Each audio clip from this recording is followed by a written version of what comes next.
बिस्मिल्लाहिर्रहमानिर्रहीम नहमदहु व नसल्ली अला रसूलिहिल करीम। सैयदा आयशा हजरत शेख अब्दुल कादिर जिलानी की फूफी जान थी। आपका नाम मुबारक आयशा और कुन्नियत उम्मे मोहम्मद थी।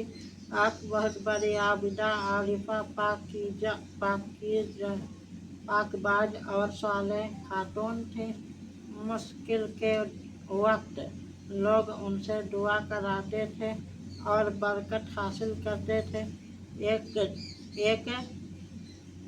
दफ़ा जिलान में सख्त कहत साली थी। लोग दुआएं मांग कर आजिज आ गए, लेकिन बारिश का एक कतरा भी न बरसा। नमाज़े इस्तिग़फ़ार भी अदा की मगर बारिश न हुई। आखिरकार सैयदा आयशा की खिदमत में हाजिर हुए और उनसे बारगाहे रब्बुल इज़्ज़त बारिश के लिए दुआ मांगने की दरख्वास्त की। सैयदा आयशा ने उसी वक्त कमरे के महन में झाड़ू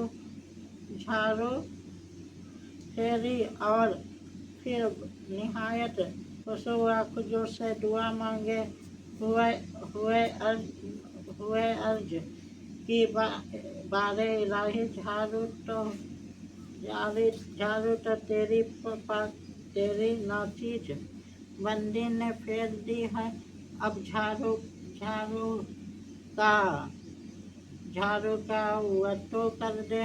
अभी ये अल्फाज उनके मुंह में ही थे कि बादल छाने लगे और आनन फानन उसकी बारिश हुई।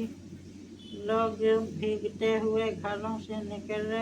हजरत सैयदा आयशा का विशाल जिलान ही में और उन्हें वहीं सुपुर्द खाक किया गया।